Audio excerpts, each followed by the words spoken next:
Om Jnanatimrandasya Jnananjala Shalakaya Chakshurunmilitam Yena Tasmai Shri Gurave Namaha Shri Chaitanya Manobhishtam Sthapitam Yena Bhutale Swayam Rupa Kadamahyam Dadati Svapadantikam Vandeham Shri Gurun Shri Uttaparakamalam Shri Gurun Vaishnavamscha Shri Rupam Sagrajatam Sagana Raghunatam Vitamtam Sajivam Sadvaitam Savadhutam Parijana Sahitam Krishna Chaitanya Devam Shri Radha Krishna Padan Sahagana Lalita Shri Vishakam He Krishna Karuna Sindho Dinabandho Jagatpate Gopesha Gopika Kanta Radha Kanta Namostute Tapta Kanchan Gaurangi Radhe Vrindavaneshwari Vrishabhanu Sute Devi Pranamami Haripriye Panchakalpa Tarubhyascha Kripa Sindhuvya Eva Cha Patitanam Pavanebhyo Vaishnavebhyo Namo Namaha Shri Krishna Chaitanya Prabhu Nityananda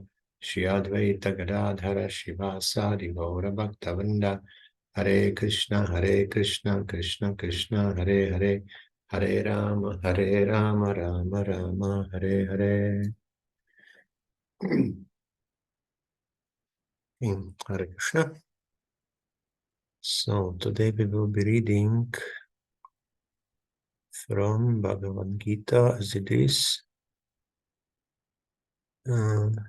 written by His Divine Grace Bhaktivedanta Swami Prabhupāda, founder-ācārya of International Society for Krishna Consciousness. And yesterday we were reading about the spirit of Bhagavad-gīta. And today we continue with the purpose of Bhagavad-gīta. It will be very short. Short reading this one. Maybe only 2 pages or 1 page. Okay.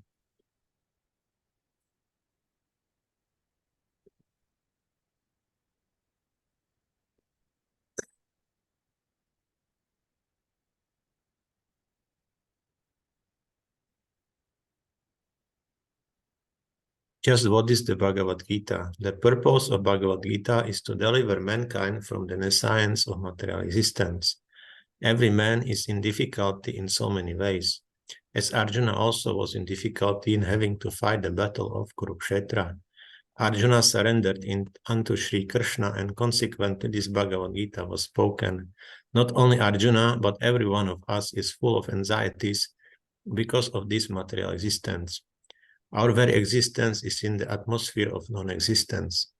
Actually, we are not meant to be threatened by non-existence.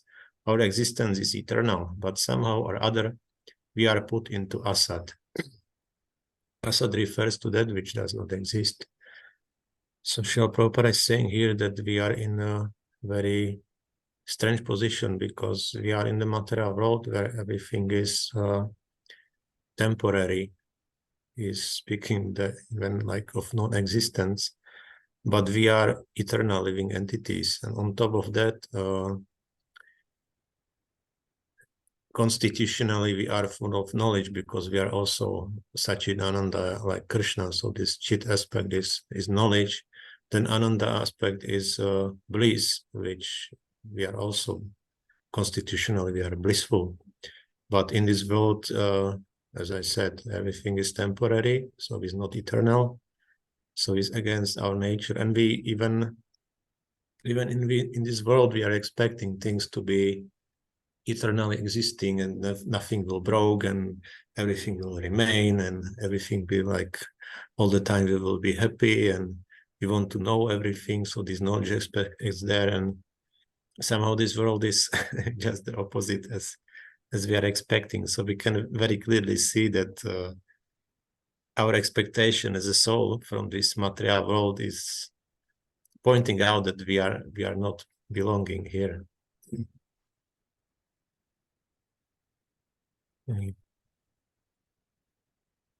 Out of so many human beings who are suffering, there are a few who are actually inquiring about their position as to what they are, why they are put into this awkward position, and so on. Unless one is awakened to this position of questioning his suffering, unless he realizes that he doesn't want suffering, but rather wants to make a solution to all suffering, then one is not to be considered a perfect human being. Humanity begins when this sort of inquiry is awakened in one's mind. In the Brahma Sutra, this inquiry is called Brahma Jigyasa, Atato Brahma Jigyasa. Every activity of the human being is to be considered a failure unless he inquires about the nature of the Absolute. Therefore, those who begin to question why they are suffering or where they came from and where they shall go after that are proper students for understanding Bhagavad-gītā. The sincere student should also have a firm respect for the Supreme Personality of Godhead. Such a student was Arjuna. So these questions basically are, I would say, the material world is ultimately designed in this way, that sooner or later human or living entity should come to this position of questioning why we are here and why all this suffering is here, and because constantly we will experience some suffering, some inconvenience in this material world. So it's basically designed like that, and not even designed, because we are not in our natural position. So naturally we will not feel comfortable here. So that's will trigger what we will ask later, like what about our existence and what is our meaning of life, and like this. Also, this is the speciality of human existence among all the species, because only human beings can ask these questions. Animals, plants, they cannot ask these questions. Otherwise, everything is the same. We are eating, they are eating.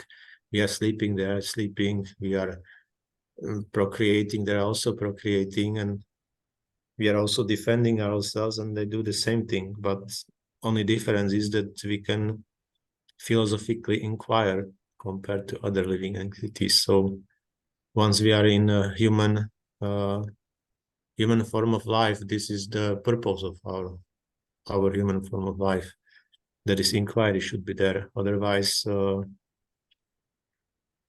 like Prabhupada speaks here, that is not even, what to say, I will even mention it. Yeah, the human being is to be considered a failure unless he inquires about the nature of the Absolute. So this is basically purpose of human life. Lord Krishna descends specifically to establish the real purpose of life when man forgets that purpose. Even then, out of many, many human beings who awaken, there may be one who actually enters the spirit of understanding his position, and for him this Bhagavad-gīta is spoken.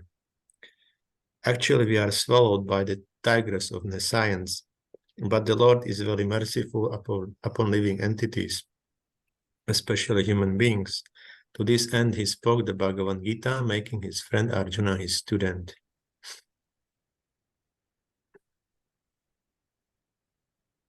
So, yeah. So Krishna basically gave us Bhagavad-gīta for this purpose. When somebody comes out of many, many human beings, I think it's some verse in, I think it's Bhagavad-gīta, 7th chapter. He's speaking out of how many thousands and thousands human beings are actually trying for some self-realization, and out of them many, like thousands and thousands, even come to some understanding and maybe impersonal understanding. Then again, from them, thousands and thousands come to Bhakti Yoga. So it's very, very rare that someone is even entering this path. So, and also we can see now that many people now are taking, because of mercy of devotees, because of Lord Chaitanya's mercy and Srila Prabhupada's mercy and all the acharyas and present, self-realized devotees who are on this planet, they give chance to many people to awaken and to ask these questions. So now we are in a very special period in the history that even Lord Chaitanya wanted his holy name to be chanted in every town and village. So we see how big coverage we are going to make on this planet very soon. And I know that there is quite big coverage even in the country when I was living before. Even small villages were visited by devotees, and they systematically were putting some pins on the map where they have been like distributing books and doing harinam. So their brahmacharis were doing it very, very systematically, this preaching effort, and they were very eager to cover all the basically people of this country. So it was, yeah, we see that how special it is now.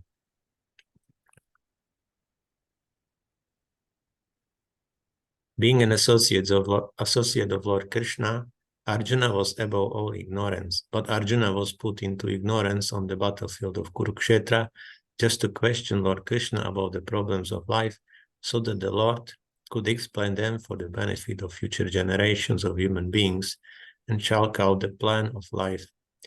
The man could act accordingly and perfect the mission of human life. So we see basically how Arjuna acted on behalf of other unfortunate human beings. So Krishna put him in ignorance, put him into this role that he will question on our behalf. And they were thinking about the future because it happened 5,000 years ago, and now we are reading this dialogue of Bhagavad-gītā. So they were thinking of very, very far future, how we will benefit out of this. So this is basically the purpose of Bhagavad-gītā, to come forward to those living entities who somehow are awakening, and he's giving them the helping hand. Krishna is giving the helping hand in this way of providing Bhagavad-gītā. Okay, so that's it for the purpose of Bhagavad-gītā. Next time will be subject of Bhagavad-gītā. So we are here on the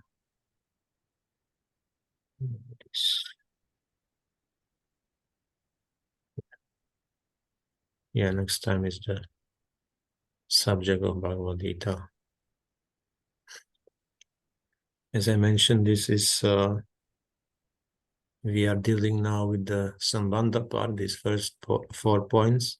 Sambandha means understanding of our position, of our relationships within the material world and overall relationship. So our position where we are now, then will be the result of understanding is our destination.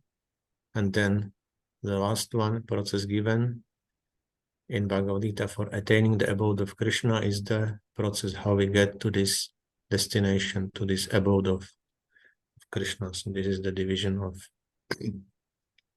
introduction, how Srila Prabhupada compiled it.